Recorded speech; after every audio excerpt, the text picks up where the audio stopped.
Les recuerdo que este programa llega a ustedes gracias a Electros Conecta tu mundo, un mundo multimarca donde encuentras todos los electrodomésticos para tu hogar. Hola, hola, muy buenos días. Buenos días a todos los que nos ven vía streaming y a todos los que nos escuchan por la 95.5 FM en Caracas y por la 91.5 FM en Valencia. Hoy es viernes 24 de mayo, un día muy especial. Hoy cumple 70 años mi mamá y estoy muy feliz por eso. Son 70 años de la señora que me dio mucho amor, incluso desde antes de nacer. Y bueno, hoy es un día para mí muy, muy, muy especial. Feliz cumpleaños, mami, te amo. Y también hoy es día del operador radial. Feliz día a todos nuestros operadores de Millennials y a todos quienes se han sumado a este nuevo equipo vía streaming. También son operadores de este sistema digital que nos permite comunicarnos fuera de nuestras fronteras. Así que felicitaciones a a todo este equipo de Millennials, especialmente a José Gregorio Saad, nuestro operador estrella de Marial en el Mundo, y a Elías Palma, que hoy nos acompaña en la dirección técnica. También saludamos a Estela Ríos, John Di Mancera y Freddy Velasco en la dirección, en la gerencia de televisión Juan Luis Abreu, en la ingeniería de sonido Adalberto Terán. En los controles, ya lo dije, José Gregorio Goyito Sada. Aplausos para ti, José Gregorio. Bien. Y también para ti, Elías Palma. Bien. Y también para José Andrés Blázquez, que está operando el streaming de Marial en el Mundo TV. Y en la asistencia de producción, Daniela León y Mariana de Oliveira. Yo soy María Alejandra Aguirre y te doy la bienvenida a mi mundo, que también es tu mundo. ¿Y sobre qué vamos a hablar hoy? Bueno, vamos a hablar de un tema que es controversial. Vamos a hablar sobre la violencia. Vamos a definir la violencia. Vamos a ver en qué contextos se lleva la violencia y cuáles son los orígenes de la violencia y qué pasa cuando esa violencia es hacia mí misma, hacia mí mismo, cuando soy yo quien me hago daño de diferentes maneras. Y sobre eso, bueno, nos van a estar ampliando más el tema Iván Sánchez como psicólogo social y Milagro Fernández como psicopedagoga, porque la violencia también ha trascendido al espacio escolar y ella tiene mucho que aportar al respecto. Entonces ustedes no se aparten de nuestra sintonía, vamos a incorporar a nuestros invitados a la cabina y luego desarrollamos todo este tema. Les recuerdo que estamos conectados vía streaming por Mariale Piso Aguirre en Instagram, por Millennials FM también en Instagram, por Millennials FM en YouTube y por mi cuenta en YouTube, Mariale en el Mundo TV. Mi cuenta no, mi canal, nuestro canal, tu mundo que también es mi mundo. Vamos con música, Goyito, ya regresamos. 11:09, estamos de vuelta a la cabina de Millennials 95.5 FM en Caracas. Ya están acá nuestros expertos, nuestros invitados del día de hoy, Milagro Fernández, psicopedagoga, e Iván Sánchez, psicólogo social. Bienvenidos a este espacio, mi mundo que también es tu mundo. Gracias, Mariale. Gracias nuevamente por venir. Ambos han participado en varios temas que son bien, bien interesantes. Y hoy vamos a hablar sobre la violencia, entendida, bueno, desde lo social hasta lo psicológico y cómo nos afecta como individuos y como sociedad. Comencemos definiendo qué es la violencia. Bueno, es un poco complicado porque se puede hacer definiciones muy amplias de la violencia y también muy específicas según el tipo de violencia. Pero por lo menos yo lo definiría como cualquier acción o decisión que realice ya sea un individuo o un grupo que pueda hacerle daño o afectar negativamente a otra persona o incluso a otro ser vivo, usualmente con algún propósito. Porque de repente si alguien me golpea accidentalmente, eso no necesariamente es violencia, tiene que haber cierta intencionalidad y como vamos a ir viendo también suele haber un porqué, una razón detrás de eso. ¿Y cuáles serían esas razones? Ese por qué. Bueno, depende si lo vemos como una mera muestra de agresión, por lo menos que no pasa solo con los seres humanos, pasa también con los animales. Hay casos muy interesantes en donde, por ejemplo, bueno, un poco para, no sé si les parece que contextualice un poco. Sí. Mm, Podríamos decir que la agresión a nivel animal es como lo básico, que viene a ser luego lo que puede expresarse como violencia de una manera más específica ya cuando hablamos de los seres humanos. Pero en el caso de los animales existe agresión por varios motivos. Lo más básico es, por ejemplo, la defensa del territorio. También se puede haber agresión cuando se trata de cazar otros animales y cosas por el estilo. Pero es muy interesante cuando se da la violencia intraespecífica o intraespecies, es decir, animales de una misma especie atacándose entre sí o queriendo agredirse entre sí. A veces uno lo ve de repente en el caso de los perros, que se acerca a uno que no le agrada, entonces como que empiezan a rugirse. Y desde la ecología y desde la etología se entiende que eso pasa en muchos casos en la naturaleza por una defensa del territorio y una contra los demás, o sea, una competencia por los recursos escasos que pueden haber en el ambiente donde se desenvuelven. Y claro, uno podría decir que tiene que ver esto con la violencia humana, que si nos vamos como a los orígenes de la humanidad, se dan casos registrados por antropología y por también biólogos evolucionistas en donde no solo los seres humanos, sino también nuestros parientes más cercanos, que son los primates superiores, suelen ejercer violencia por cuestiones que tienen que ver con jerarquías de poder, como los mayores atacando a los menores, o incluso violencia intersexual, varones atacando a hembras, y suelen ser por razones que tienen que ver con la cohesión del grupo y con el aseguramiento de ciertos recursos. Lo que pasa con los seres humanos es que ya siendo más evolucionados y teniendo una capacidad de raciocinio más desarrollada, se va a dar el caso en donde vamos a ir desarrollando mecanismos más sofisticados para ejercer esa violencia, que no necesariamente tiene que ser física, puede ser incluso verbal, puede ser incluso no tangible o no perceptible. Por ejemplo, la brujería en ciertos grupos humanos naturales se considera como una forma de violencia. Incluso la religión, las diferencias religiosas. Así es. Correcto. Bueno, yo agregando un poco a lo que dice Iván, me viene a la mente este famoso término que está muy acuñado de bullying, ¿no? Que es el acoso escolar. ¿Y qué es eso? Exactamente eso. Es un grupo, de niños, adolescentes, que ejercen violencia hacia otro individuo o individuos, ya sea por una condición, o sea, está este término de ver al otro vulnerable, ¿no?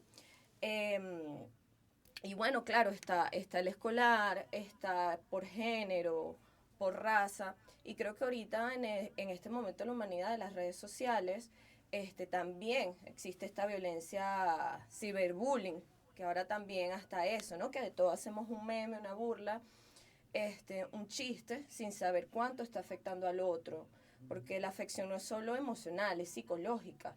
Y cuando esta violencia es repetitiva en el tiempo, ¿cuánto daño puede hacer? Porque claro, nosotros vemos noticias de personas que se quitan la vida por esta constante violencia repetitiva, pero afecta también en otras maneras. De hecho, hace poco hablaba con una compañera que me comentaba su vivencia con el acoso en bachillerato.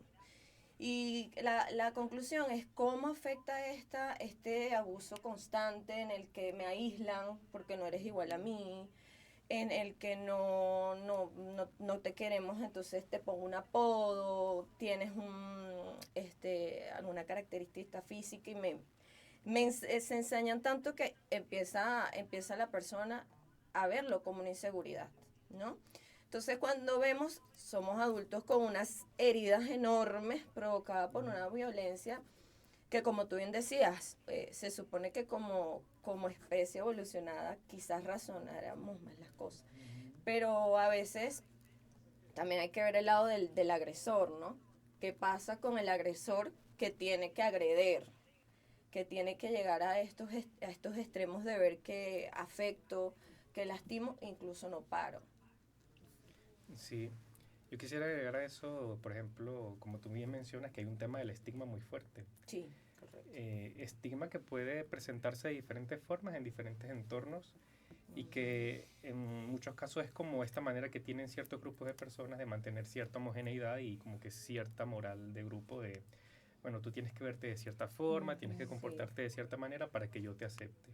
Y si no lo haces, entonces tengo que buscar una manera de hacerte cambiar de tu forma de actuar, pero... O expulsarte Exacto, de la manada. totalmente. Claro, porque la idea es que si no eres igual a mí, no perteneces. Y te va a hacer sentir que no perteneces. Entonces, allí, ¿qué papel tienen las creencias?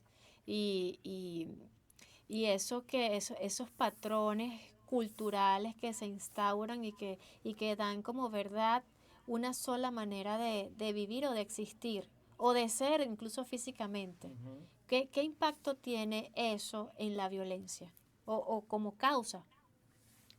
Mm, Es como en parte su principio organizador, Mm, porque como bien mencioné al principio, la violencia no es necesariamente como carente de sentido. Muchas veces tiene una Claro. razón, Y a como ya... veces es primaria. Sí, así es.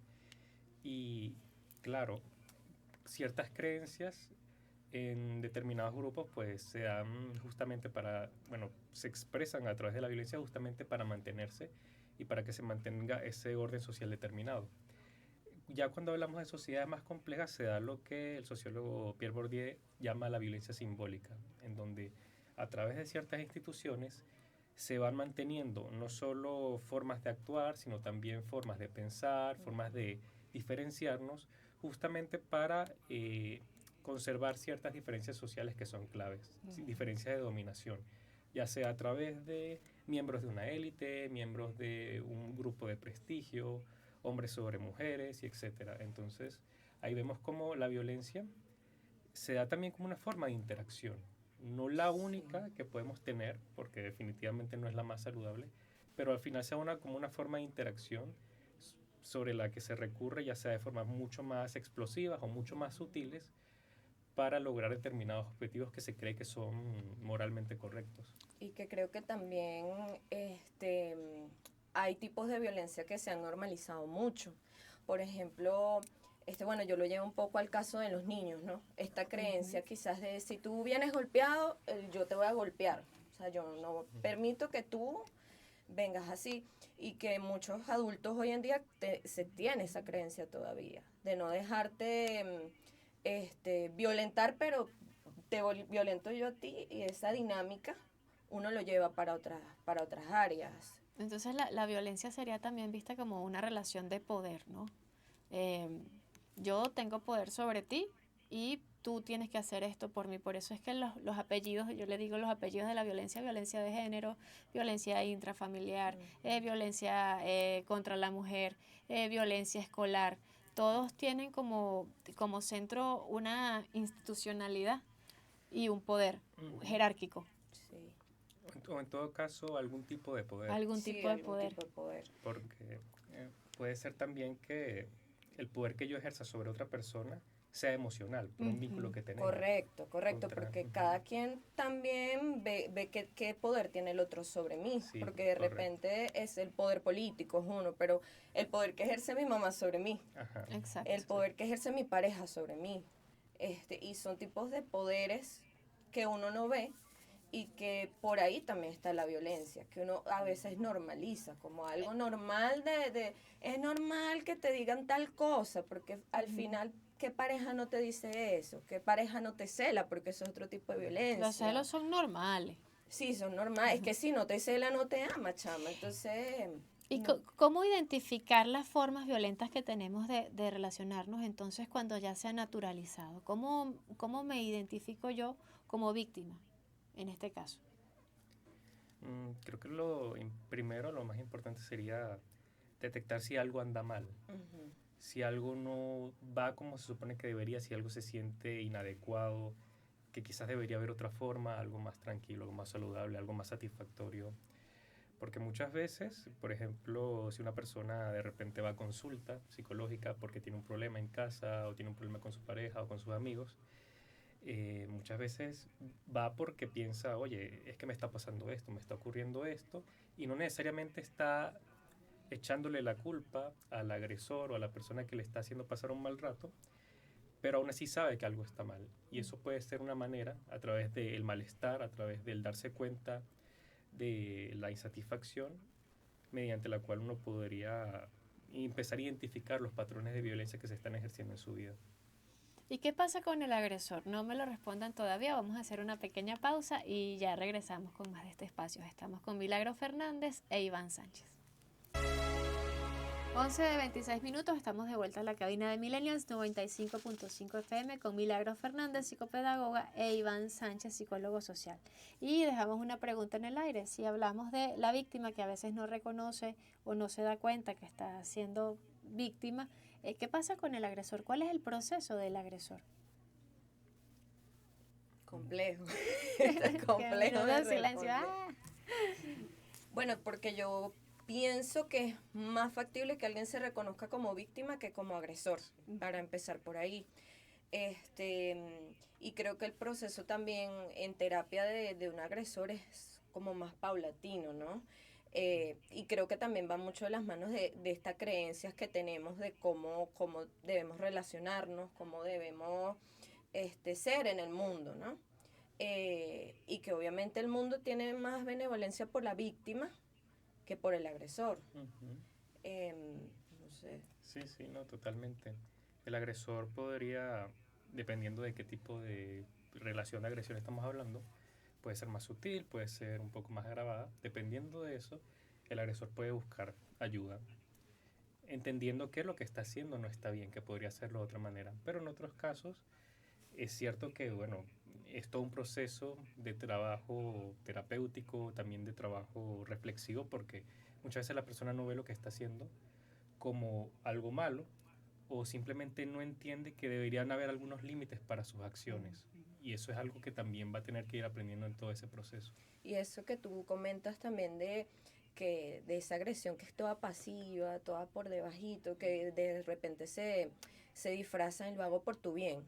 O sea, es como me está agrediendo, ¿no? Ella no es agresiva si lo está haciendo por mi bien. Y que alguien reconozca eso como una agresión al otro, es un trabajo de reflexión.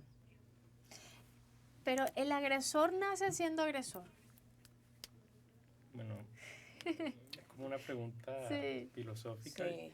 Yo diría que no. Yo diría que todo ser humano tiene la potencialidad de ser violento, de agredir, pero hay que entender qué llevó a esa persona en un primer lugar a actuar de forma violenta o a pensar que puede resolver determinados problemas a través de la violencia. No podría hablar de problemas de la niñez, pero también hay que tomar en cuenta la cultura, qué cosas se avalan culturalmente como formas legítimas de ejercer la violencia, de resolver problemas, ya sea dentro de la familia, ya sea fuera en la sociedad. Y ahí es donde vamos a determinar hasta qué punto hay unos condicionantes que influyen en eso. Por ejemplo, como un dato curioso, hay un psicólogo social estadounidense que una vez realizó un estudio con hombres del estado de Texas, de zonas rurales sobre todo, en donde él quería observar cómo ellos entendían la cultura del respeto, ¿no? La cultura tejana del respeto. Y él encontró que muchos hombres tejanos, o sea, eso fue un experimento muy interesante porque fue como en situaciones relativamente poco controladas, pero él le había pedido a los participantes que les dejara monitorear sus signos vitales a través de unos pequeños aparatos que les colocaban. Entonces él detectó que ante potenciales agresiones o insultos que pudieran darse en un entorno urbano, ya sea directamente al hombre en cuestión o a su familia y todo lo demás, el hombre tejano tenía una mayor activación, una activación más rápida de su testosterona y de su adrenalina en comparación a hombres de otros estados en los Estados Unidos. Entonces, cuando él comparó eso con otras cuestiones que fue encontrando culturalmente en el estado, se dio cuenta de que, bueno, todo eso está avalado por una cuestión que tiene que ver con el respeto de él. Si alguien me va a insultar, yo debo estar preparado para agredir a esa persona porque mi honor está en juego. Y si eso implica el uso de la violencia física, entonces yo pienso que eso está bien. Y eso nos habla cómo no es simplemente que podamos ser potencialmente agresivos por cuestiones fisiológicas, que puede ser, sino que también hay que tomar en cuenta cómo nuestro entorno, cómo nuestras experiencias de vida van moldeando la manera en que nos vamos gestionando emocionalmente en determinadas situaciones. Sí, yo creo que la presión social ahí también influye, ¿no? Tú hablabas del hombre tejano y yo decía, bueno, un hombre culturalmente hablando, que no le hayan dicho, tú no eres machito si no te agarras a golpes, no es hombre. Y desde ahí estamos fomentando esa violencia bueno, si tengo que ser hombre es igual a violento, agresivo, eso mismo. Si me dicen algo, yo digo 2 veces más. Entonces, es como ver que la violencia está como por todos lados, ¿no? O sea, el tema cultural creo que moldea muchísimo. Entonces ahí tiene la razón la sabiduría popular que dice la violencia trae más violencia. Sí. Bueno, es que si uno se pone a analizar, antes de que existieran sociedades más complejas, civilizadas también por el tema de que los estados modernos son los que tienen el monopolio de la violencia, antes de eso uno compara ciertas situaciones en sociedades más bien rurales o lo que podría determinarse como sociedades naturales, en estilo tribus y todo lo demás, la gestión de la violencia también se da, pero por otros mecanismos, y en determinadas circunstancias históricas hasta podría haber más violencia que en tiempos modernos. Pero es porque se entiende, y esto es lo interesante, porque bueno, pasa en el reino animal, pasa con los seres humanos, se entiende que la violencia puede ser ese mecanismo a través del cual yo controlo ciertas situaciones, yo logro ciertos objetivos, yo mantengo el orden social. Y yo creo que, bueno, el desafío hoy en día es entender que ya no necesitamos recurrir a la violencia como se recurría en tiempos remotos para poder relacionarnos y solucionar nuestros problemas. Y evolucionar. Como el miedo, que nos ayuda a evolucionar, pero que ya se puede manejar de manera diferente. Vamos a hacer una pausa comercial y ya regresamos con más de este espacio. Seguimos en la cabina de Millennials 95.5 con Milagros Fernández, psicopedagoga, e Iván Sánchez, psicólogo social. Estamos hablando sobre la violencia y a mí me gustaría mucho que ustedes compartan sus experiencias como especialistas, como expertos en esta área, desde donde laboras y también en la consulta. ¿Qué pasa con la violencia autoinfligida? No sé quién de los dos quiere comenzar. Tal vez Milagros tenga experiencia con... Bueno, mi experiencia más que nada es en el ámbito infantil. Y bueno, yo laboro en una fundación en la que hay muchos tipos de violencia, muchos tipos de negligencia, violencia sexual. Y wow, eso es una experiencia que tú decías, la violencia llama violencia, y uno cuando no está no estás tan expuesto a vivir ese tipo de violencia, es muy duro, porque por más creencias que uno tenga, por más que uno vea y escuche que eso pasa, ver que eso es más común de lo que uno cree, es fuerte, ¿no? Y como son niños que crecieron en este entorno violento, lo más común es que sea normal violentar y sea su manera de acercarse, ¿no? Pero como decía Iván, yo tampoco creo que uno se pueda quedar en una sola manera de ser en el mundo. El contacto sana, el vínculo sana, y mostrarles que hay otras maneras de relacionarse, que no quita lo que vivieron, que no quita que fueron violentados, no quita tampoco ese instinto agresivo que hay. Pero mostrarles que hay otra manera de expresarse, de otra manera de acercarse incluso, a mí me llena de mucha alegría, ¿no? Porque es saber de que no todo es negro, ¿no? De que no todo es, si eres violento y agredes y te trepas por la pared, de Dios mío, hazle la cruz, no. Hay maneras de mejorar, hay maneras de vincularse diferente. Y yo creo que eso también pasa en terapia cuando somos más adultos. Yo creo que uno nunca pierde la capacidad de mejorarse.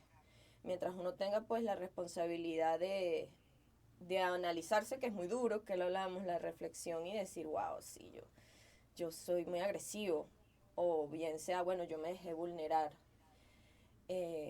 Yo creo que desde ese punto también pueden haber muchos cambios positivos, y muchas historias de personas que vivieron una vida muy vulnerada, muy violentada, muy abusada, y dieron ese vuelco, ¿no? Pero creo que es desde ver que hay otros espacios sanos, hay otras maneras de hacerlo, y bueno. No, sí, totalmente. Mm, yo por lo menos no he estado en tantas experiencias donde pueda haber como esa violencia desenvolviéndose más en vivo, pero sí he visto las consecuencias tratando con algunas personas y las consecuencias, bueno, que muchas veces pesan bastante, no son solo las físicas, sino también, por supuesto, las emocionales y las psicológicas. Personas que en su infancia han recibido maltratos, a veces muy evidentes, pero otras veces muy sutiles, que han diezmado su autoestima. Ujú. Y eso ha hecho que luego les sea difícil creer que las cosas pueden ser de otra manera, que pueden relacionarse de otra forma con las personas, tal como dice Milagros, y además que está el tema de pensar que, bueno, eso es normal, como veníamos hablando, de normalizarlo, de, bueno, por alguna razón me están diciendo estas cosas, por alguna razón me están diciendo que no pertenezco a este grupo, que no valgo para esto, que soy desagradable, esto, aquello, y lo peor de todo es cuando esto pasa de mano de las personas que supuestamente deberían ayudarnos Protegerte. más y protegernos más, exactamente. La familia, las parejas, de hecho, quizás una de las cosas, bueno, bastante peliagudas que se dan es cuando ese, esa agresión, ese malestar que proviene desde la familia, se interioriza hasta tal punto que buscamos a las personas a nivel de amistades, a nivel de parejas, que nos van a dar un trato similar. Y lo que hace es perpetuar ese ciclo de violencia. Ujú. Y bueno, eso son muchos casos que se dan así, Y, pero se puede trabajar y se logra bastante deconstruyendo ese proceso de violencia. y que es muy común Sí, que uno dice, claro, es que el papá es igualito al marido, o sea, Ujú. pero es que es lo que tú dices de construir y es un proceso diario y de día a día, ¿no? Porque si venimos de que mi base es así, vamos a pensar que ya con verlo, ya, bueno, listo, ya todo esto pasó, es un trabajo, un proceso de día a día. ¿Qué pasa con los límites una vez que, bueno, la persona entra en ese yo no quiero seguir viviendo de esta manera? ¿Qué importancia tiene ese educarme en terapia, porque es como un proceso también de educación, Ujú. de conocerme, de saber quién soy realmente? ¿Qué importancia tiene entonces el reconocimiento de mis límites, hasta dónde llego yo y hasta dónde puedo llegar con la otra persona? ¿Cómo aprendo a acercarme y alejarme de ese otro sin vulnerarlo y sin que me vulnere? Bueno, es que siento que, pienso que es un trabajo. No, porque cuando te pones en el papel de la víctima, lo que más se te vulnera es ese poder de decir basta, ¿no? Y de poner un límite marcado, ¿no? Creo que eso sí, sí, bueno, si es un trabajo terapéutico vas a ir viendo las formas en las que tú puedas poner esos límites, ¿no? Porque no es tan fácil yo decirte, bueno, claro, ve y dile que no, no vayas, a veces eso cuesta mucho. De repente es más fácil para ti irte, de repente es más fácil para ti, bueno, no contestar esa llamada. Pero creo que está en eso, en trabajarte tú y conocer cuáles son realmente tus límites y cuáles realmente son las maneras en las que tú puedes aprender a ponerlos, porque hablamos un poco fuera del aire, ¿sí? Que esa parte violenta de mí cuando soy víctima no la veo, Ujú. porque si lo fuera nos caemos, nos rebatimos y capaz no seguimos una relación, ¿no? Porque no hay ese match. Pero sí creo que es un trabajo y un trabajo propio, saber cuál realmente es mi límite y cómo yo lo sé poner y cómo lo voy a poner. no, sí, en definitiva, porque también está el tema de aprender a que no todas las batallas se tienen que luchar, Correcto, que a veces correcto. es mejor desengancharse. Eh, a veces hay que poner límites muy contundentes, pero otras veces el mejor límite es simplemente no participar en una dinámica que está siendo corrosiva para dos o más personas.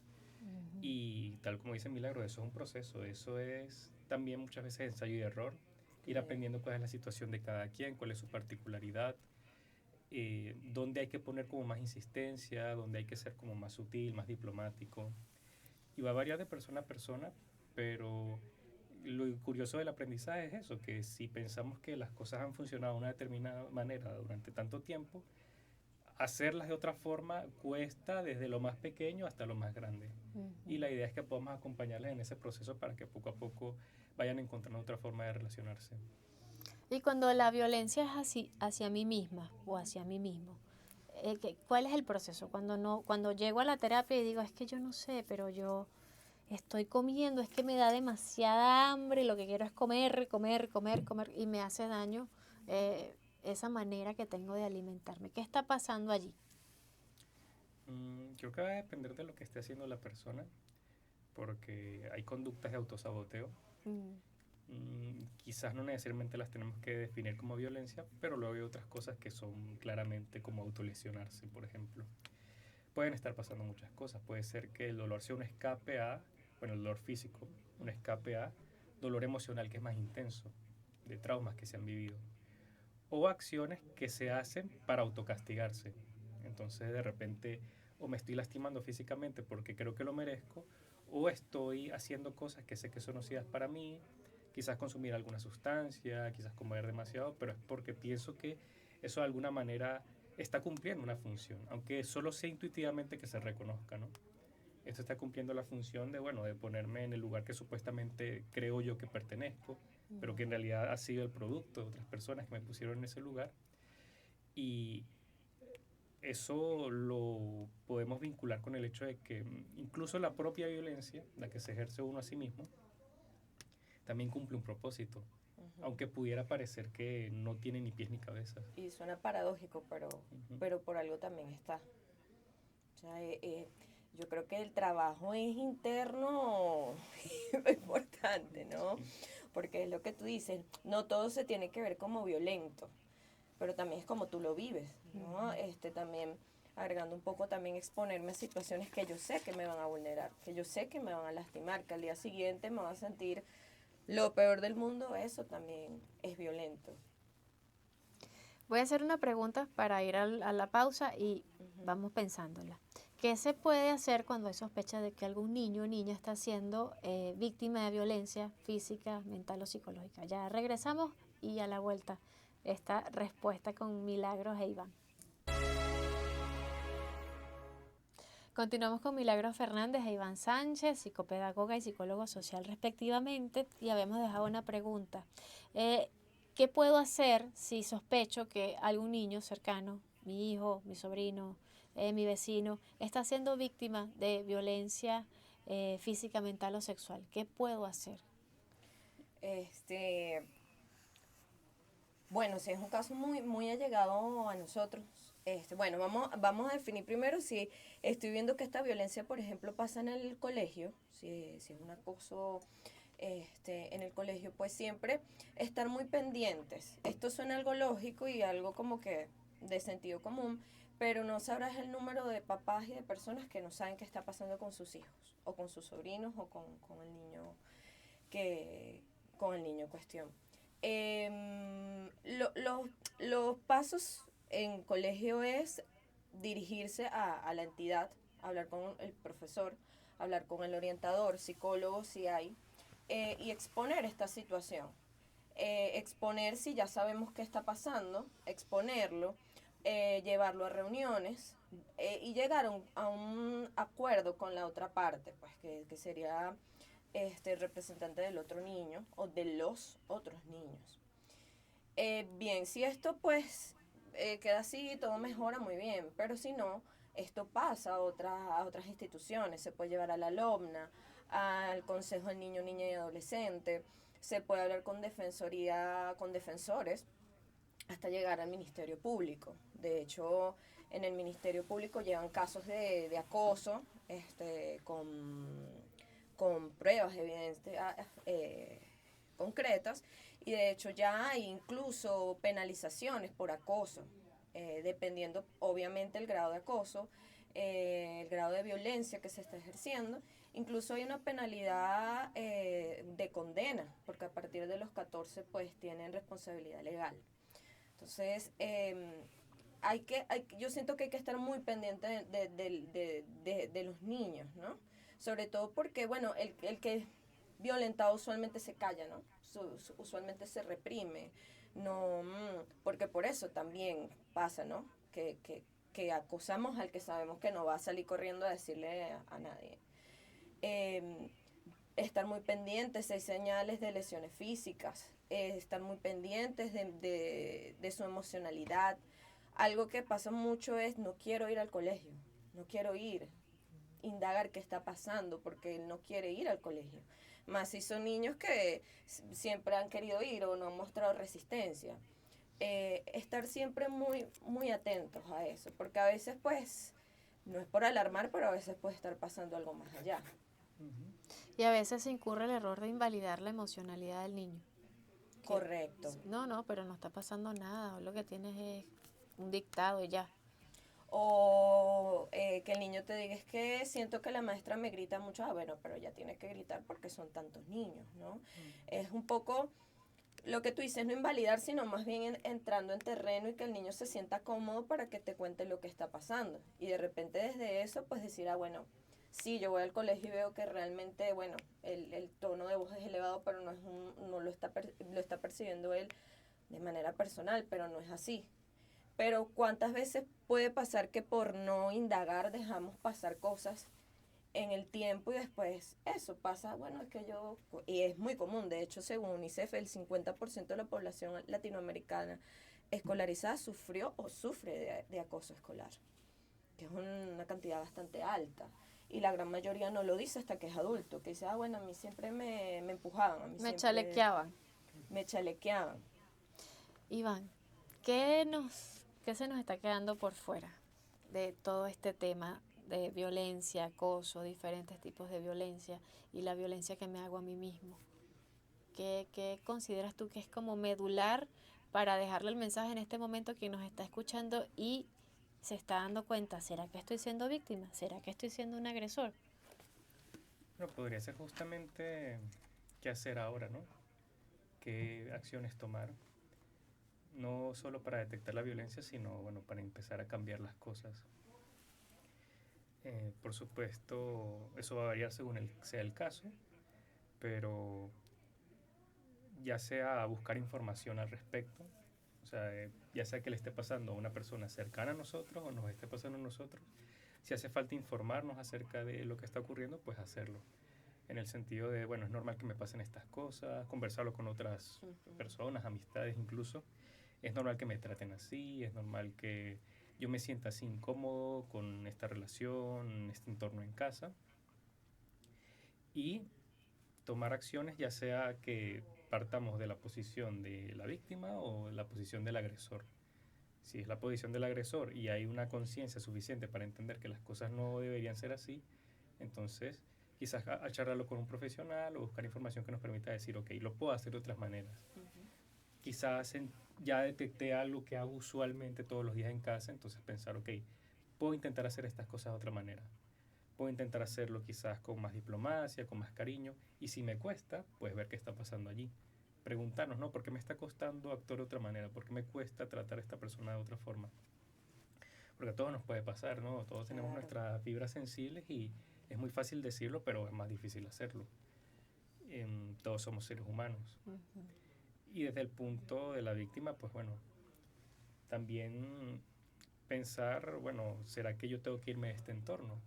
¿O será que yo tengo que buscar ayuda? ¿O será que tengo que cambiar algo en mí por mucho que yo esté siendo la víctima? Porque también puede ser que yo requiera mayor defensa, ¿no? Mayor protección de mi parte hacia mí mismo. Y todo implica un cambio en esa relación que se está dando, porque se entiende que, bueno, la violencia como forma de interacción no tiene que ser la única. Hay formas mejores, deberían haber formas mejores, porque, bueno, partimos del hecho de que somos una especie más civilizada. Eso se dice fácil, pero se hace con más dificultad. Sin embargo, el primer paso debería ser la acción, en mi opinión. O sea, el cambio de dirección, el virar hacia otro rumbo. Bueno, muchísimas gracias a ambos por acompañarnos el día de hoy. Este es un tema bien álgido, controversial y complejo para abordar desde lo macro hasta lo micro y el origen y esas formas que se han naturalizado social, culturalmente, incluso familiar, las instituciones las han, sí, naturalizado, avalado y no invalidar, ¿no? lo que sentimos. epa, ¿qué pasa aquí? Ya no quiero vivir más así y seguir adelante. Muchísimas gracias a ambos. Voy a recordar sus puntos de contacto, Mila Le Milale 24. en Instagram y el diván de Prometeo. Me encanta ese nombre. Bello. Muy lindo nombre. Sí.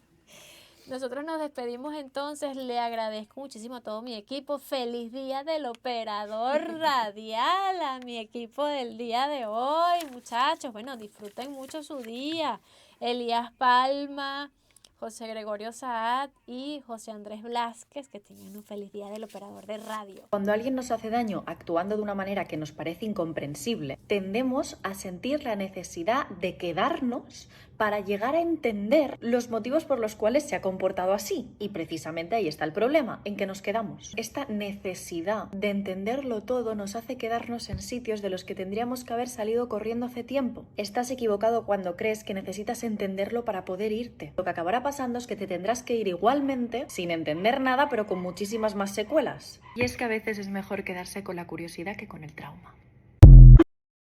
Les recuerdo que este programa llega a ustedes gracias a Electros Conecta tu mundo, un mundo multimarca donde encuentras todos los electrodomésticos para tu hogar.